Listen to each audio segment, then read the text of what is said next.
मैं गौरव जोशी श्रीमती मोहरी देवी Tapadia girls college Jaswantgarh के इस यूट्यूब चैनल पर आपका स्वागत करता हूं। हम पढ़ रहे हैं मकान संपत्ति से आय।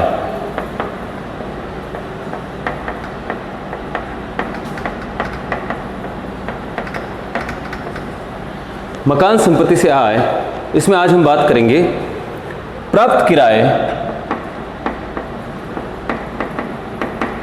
किराए को सकल करना। कई बार क्या होता है कि किराएदार द्वारा जब मकान मालिक को किराया चुकाया जाता है तो उसमें से कुछ कटौती कर ली जाती है टीडीएस के रूप में। टैक्स है वो काट लिया जाता है भुगतान करने से पहले। तो जो मकान मालिक को जो किराया प्राप्त हुआ है वो किराया जो है शुद्ध किराया प्राप्त हुआ है, उसमें से टीडीएस की कटौती करने के बाद है जो किराया प्राप्त हुआ है। और मकान संपत्ति से आय की गणना करने के लिए हमको उस शुद्ध प्राप्त किराए को सकल बनाना होता है। इसके संबंध में क्या नियम है कि जो मकान मालिक जो है या करदाता है जिसके लिए मकान संपत्ति से आय की गणना हो रही है, अगर मकान मालिक को किराएदार द्वारा किसी वर्ष 1,80,000 रुपये से अधिक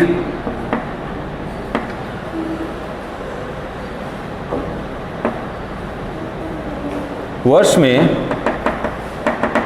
1,80,000 रुपये से अधिक अगर किराया चुकाया जा रहा है किराएदार द्वारा, तो किराएदार को किराए में से जो है टीडीएस की कटौती करनी होगी।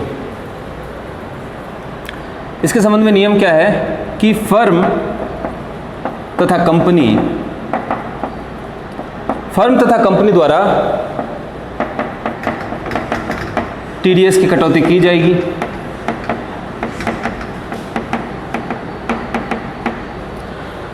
मकान मालिक को गत वर्ष में अगर किराया 1,80,000 रुपये से अधिक चुकाया जा रहा है तो किराएदार द्वारा टीडीएस की कटौती की जाती है। फर्म और कंपनी अगर किराएदार है तो उनके द्वारा टीडीएस की कटौती कर ली जाती है। अगर व्यष्टि तथा हिंदू अविभाजित परिवार अगर किराएदार है वो अगर कोई व्यष्टि है या फिर हिंदू अविभाजित परिवार है तो इसके संबंध में अगर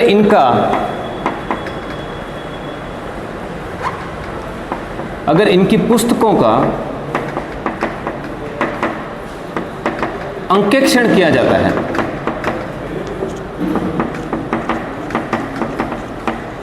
अगर किराएदार के रूप में व्यष्टि तथा हिंदू अविभाजित परिवार है और इनकी पुस्तकों का अंकेक्षण किया जाता है, जो लेखा पुस्तकें रखी जाती है उनका अगर अंकेक्षण किया जाता है तो व्यष्टि और हिंदू अविभाजित परिवार के द्वारा भी टीडीएस की कटौती की जानी चाहिए। व्यष्टि तथा हिंदू अविभाजित परिवार का अंकेक्षण कब किया जाएगा? यदि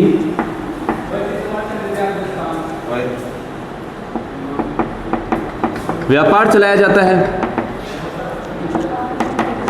यदि व्यापार चलाया जाता है तो व्यापार का विक्रय गत वर्ष से पूर्व के वर्ष में 2 करोड़ रुपए से अधिक हो। फर्म तथा कंपनी द्वारा जो टीडीएस की कटौती की जाएगी उसके संबंध में कोई सीमा लागू नहीं है। अगर फर्म तथा कंपनी किराएदार है और वर्ष में 1,80,000 रुपये से अधिक किराया चुकाया जाता है तो टीडीएस की कटौती कर ली जाएगी। लेकिन अगर किराएदार के रूप में व्यष्टि तथा हिंदू अविभाजित परिवार है तो तब क्या होगा कि अगर ऐसे किराएदार हैं तो इनकी पुस्तकों का लेखा पुस्तकों का अंकेक्षण अगर किया जाता है तब उसी स्थिति में केवल इनके द्वारा टीडीएस की कटौती की जाएगी। अंकेक्षण कब किया जाएगा?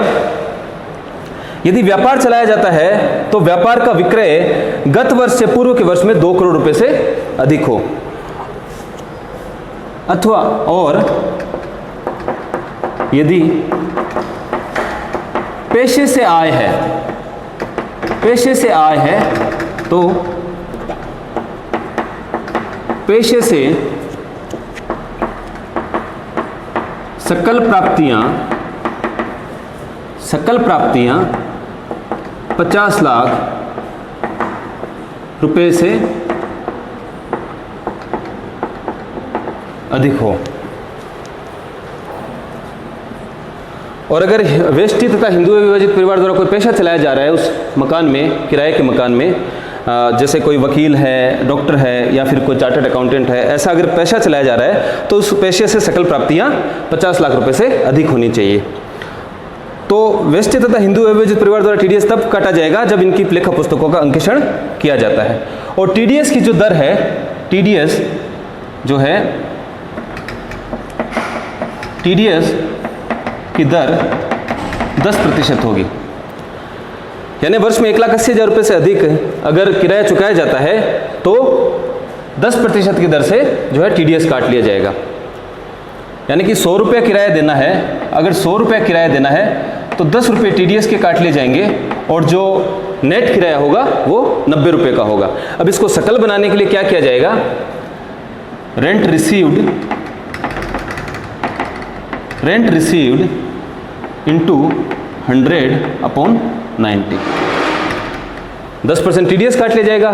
तो रेंट रिसीव्ड में से 10% टीडीएस कटा हुआ है तो रेंट रिसीव्ड इंटू 100/90, तो जो है ग्रोस रेंट, सकल किराया ज्ञात हो जाएगा। तो अगर क्वेश्चन में किराया दिया गया है और टीडीएस काटा हुआ है तो उस किराए को हमको सकल बनाना होगा और टीडीएस की दर 10% है तो उस किराए में 90 का भाग लगाकर 100 से गुणा कर देंगे तो सकल किराए की राशि प्राप्त हो जाएगी। अब हमने बात की थी कि वेष्टि तथा हिंदू विभाजित परिवार के लिए कुछ सीमा है, अगर इनकी पुस्तकों का अंकेक्षण किया जाता है तभी केवल जो है इनके द्वारा टीडीएस काटा जाएगा। लेकिन अगर वेष्टि तथा हिंदू अविभाजित परिवार द्वारा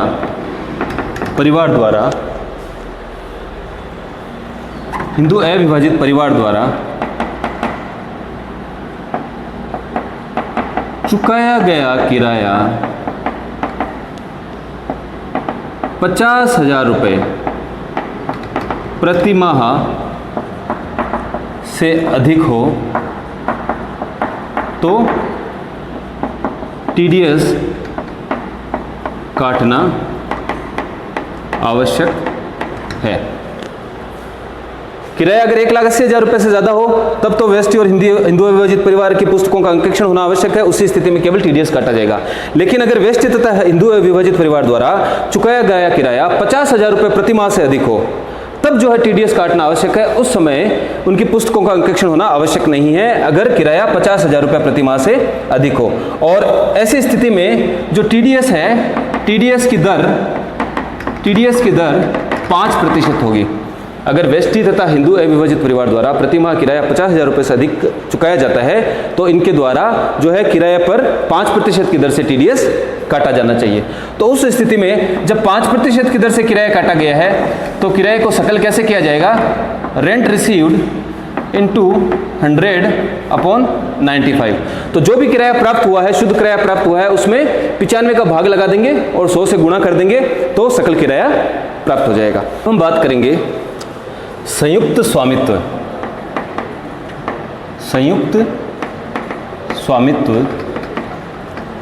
या सह स्वामित्व। अगर किसी मकान पर 2 या 2 से अधिक व्यक्तियों का स्वामित्व हो तो ऐसा स्वामित्व संयुक्त स्वामित्व या सह स्वामित्व कहलाता है।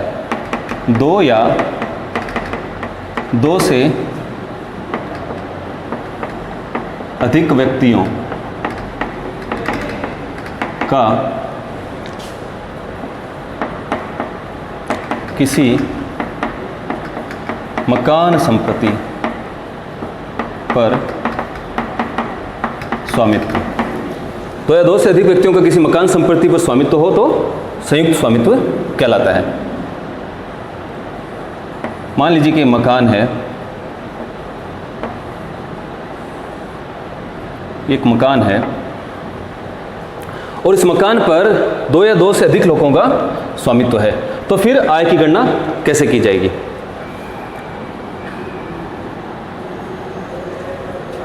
मान लीजिए कि 3 स्वामी हैं इस मकान के, ए, बी और सी।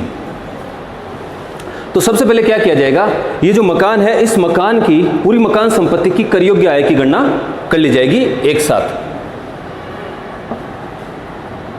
संपूर्ण मकान संपत्ति की कर योग्य आय की गणना की जाएगी। तो सबसे पहले क्या किया जाएगा, सबसे पहले संपूर्ण मकान संपत्ति की कर योग्य आय की गणना की जाएगी। फिर यह देखा जाएगा कि इन तीनों का जो है स्वामित्व कितना कितना है, स्वामित्व का भाग कितना कितना है। मान लीजिए 3 इसके स्वामी हैं, तो इन तीनों का स्वामित्व का भाग कितना कितना है। तो मान लीजिए ए जो है, ए का 40% है, बी है, बी का भी 40% है, और जो सी है, सी का भाग है 20%। संपूर्ण मकान संपत्ति की कर योग्य आय की गणना कर ली। फिर ये देखा जाएगा कि जो सह स्वामी हैं उनका स्वामित्व का भाग कितना कितना है, और इस कर योग्य आय को दूसरा क्या किया जाएगा, मकान संपत्ति की कर योग्य आय को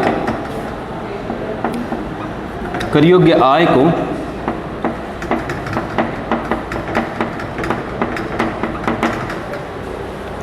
आय को सह स्वामियों के स्वामित्व अनुपात में बांट दिया जाएगा। तो उनके स्वामित्व का अनुपात ज्ञात किया जाएगा, और फिर जो मकान संपत्ति की कर योग्य आय है उस कर योग्य आय को सह स्वामियों के जो है स्वामित्व अनुपात में बांट दिया जाएगा।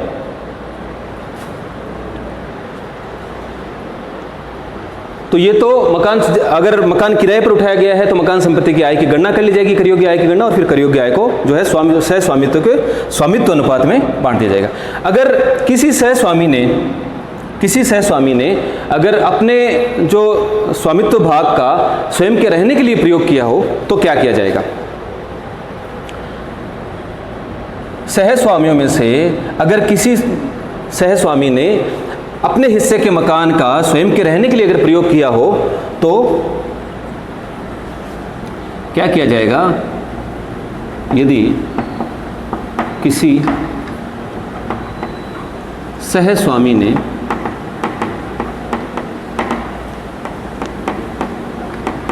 अपने भाग का प्रयोग स्वयं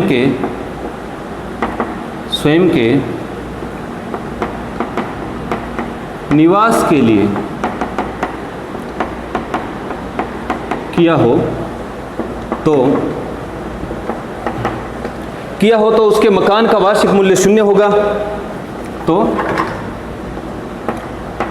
मकान का वार्षिक मूल्य 0 होगा। पूरे मकान का वार्षिक मूल्य 0 नहीं होगा। पूरे मकान की गणना तो कर ली जाएगी, जैसे किराए पर उठाया गया उस हिसाब से कर योग्य आय की गणना, फिर इनमें सहस्वामियों में बांट दिया जाएगा। लेकिन जो हिस्सा किसी सहस्वामी ने स्वयं के प्रयोग के लिए काम में लिया है उस स्वामी के लिए, जैसे कर योग्य आय को हमने तीनों में बांट दिया, जो भी कर योग्य आय थी उसको 40, 40 और 20 के अनुपात में बांट दिया इन तीनों में। अब मान लीजिए ए है, ए ने अपने मकान का प्रयोग, अपने भाग का प्रयोग स्वयं के रहने के लिए अगर किया हो तो ए के मकान संपत्ति की जो है उसका वार्षिक मूल्य 0 होगा। और बाकियों को अपने हिस्से की कर योग्य आय पर कर देना पड़ेगा। केवल जिस सह स्वामी ने अपने मकान का स्वयं के निवास के लिए प्रयोग किया है, उस सह स्वामी की जो है मकान संपत्ति का वार्षिक मूल्य 0 होगा। जब वार्षिक मूल्य 0 होगा तो फिर जो है स्टैंडर्ड डिडक्शन नहीं दी जाएगी, केवल इंटरेस्ट के संबंध में, ब्याज के संबंध में कटौती दी जाएगी। 0 होगा और